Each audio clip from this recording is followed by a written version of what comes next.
I'm going to read some afternoon story. And I suppose I am in a way. It's absolutely freezing outside, it really is. So I've made myself a cosy little corner and made myself a nice cup of tea and cocoa's by the fire. So what I'm going to do today is a little bit different. I'm very, very interested in the Victorian era.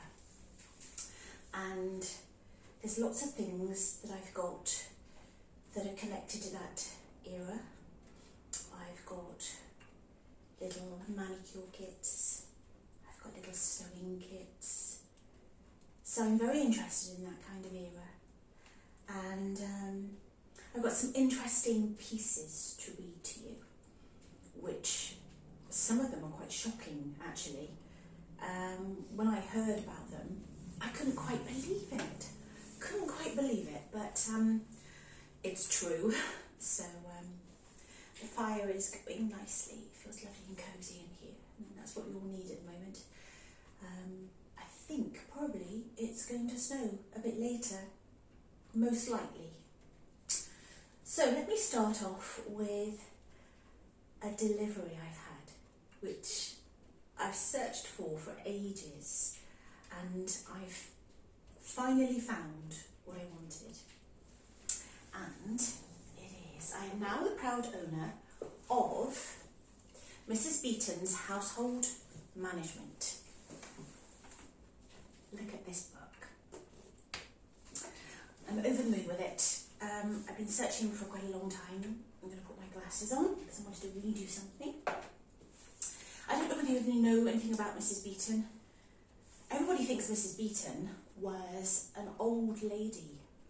You can imagine her a little kind of bit plump and homely, but she wasn't like anything like that at all. She was 25 when she wrote Mrs. Beeton's Household Management, only 25, and her husband was very open-minded about what she did, and it was, I think, a revelation for the time. And she saw that, you know, that people were struggling, women generally were struggling in maintaining and managing their homes with the staffing and the maids and everything that went with it, all the etiquette that you needed. So she wrote a book, and unfortunately she died when she was 28 in 1865. And she never really got to see how her book progressed. And in 1869, her husband made this edition, well, published this edition. So this is 1869. So it's almost like parchment inside. It's a very special book, and some of the illustrations are beautiful. I shall read you an extract from the book.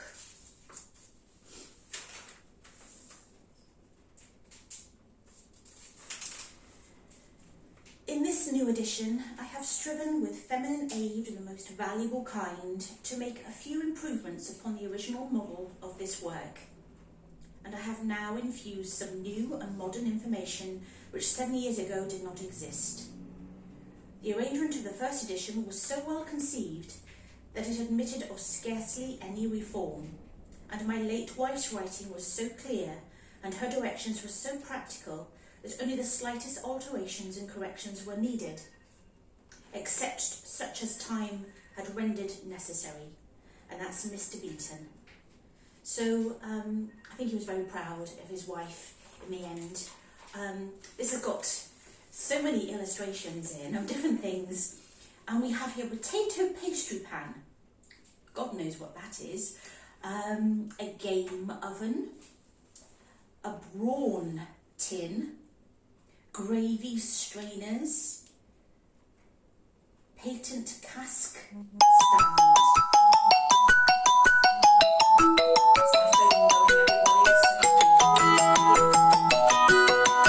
It's my phone knowing everybody. So this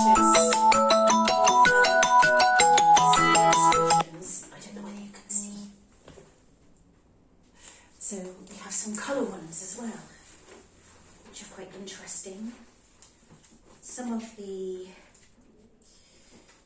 just have a look. Yes, some of the way to put poultry or game on a plate, which is quite funny really. There we go. Yes, it's an amazing book. It's absolutely amazing. Some of the recipes in here I've never heard of. So alma pudding, and that's a pudding. It's not a savoury one. A bachelor's pudding, Bakewell is in here. Boiled batter pudding is a recipe for eclairs, which is quite unusual. Cracker pie, boiled currant pudding, Suffolk or hard dumplings. Very interesting. Some of the recipes in here are very, very unusual. A nice, useful cake, it says here. A quarter pound of butter, 6 ounces of currants, quarter pound of sugar, pound of dried flour. Dried flour? Thought flour was dried anyway. 2 teaspoons of baking powder, 3 eggs, 1 teacup of milk, 2 ounces of sweet almonds, 1 ounce of candied peel. So it's a little bit, I think, like a fruit cake. It sounds like frangipane cake, French cake, and we go on to recipes for American dishes: roast clams, boiled bass, veal scallops. American, French cookery. Look at these, aren't they beautiful? Some of the illustrations are so gorgeous. They're absolutely beautiful. So, it just gives an insight, and also at the back it says all the different things that the doctor, it says here: fainting, foreign bodies, fractures, hemorrhage or bleeding, and also there's something about hysteria here. Hysteria. This may manifest itself by intense sobbing or immoderate laughter, or these may alternate with one another. There is a frequently wild tossing about of the arms, the hair is dishevelled, the face is generally pale, and complaint is made of suffocating feeling in the throat. Treatment. The patient must be spoken to kindly yet firmly, and be told to stop any eccentricities, loosen the dress and remove anything tight round the neck.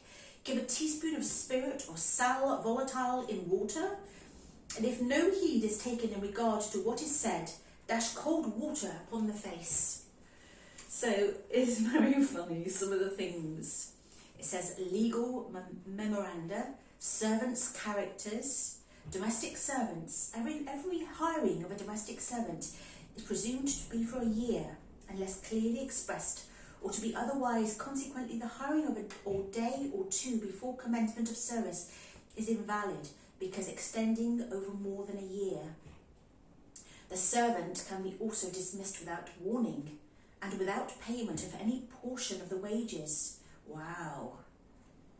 The servant is entitled to food in some sort corresponding to the style of living of the family, and cannot be dismissed or punished for appropriating for her own eating of any kind of food, unless she has expressly ordered not to eat any exceptional thing. It's amazing really how things have changed, isn't it? Absolutely amazing. Noisy nuisances. Some of the things in here are incredible.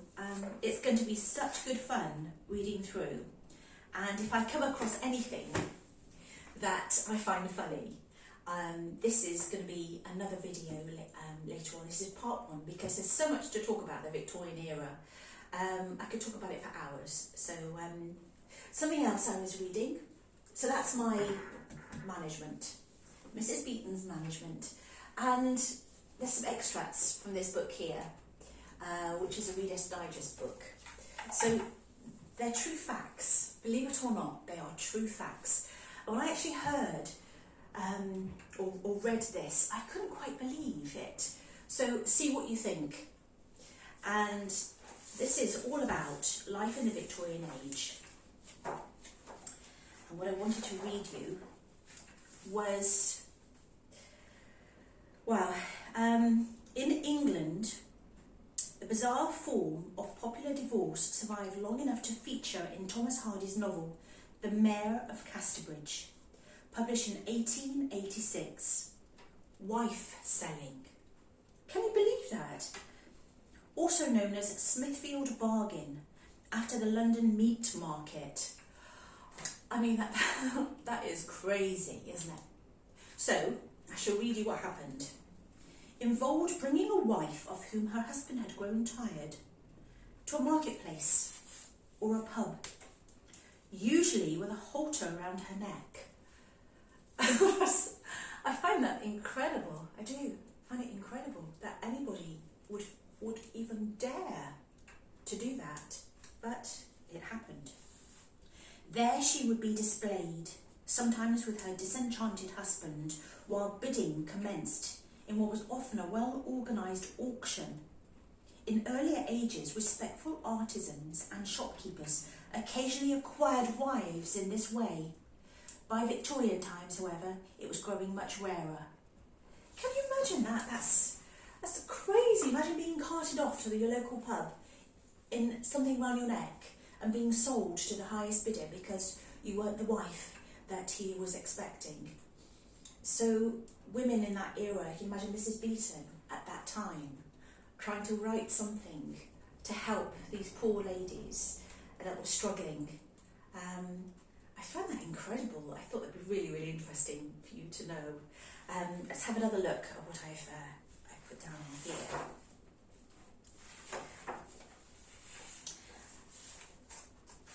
I think most of the families kind of lived together in big kind of family groups in Victorian houses.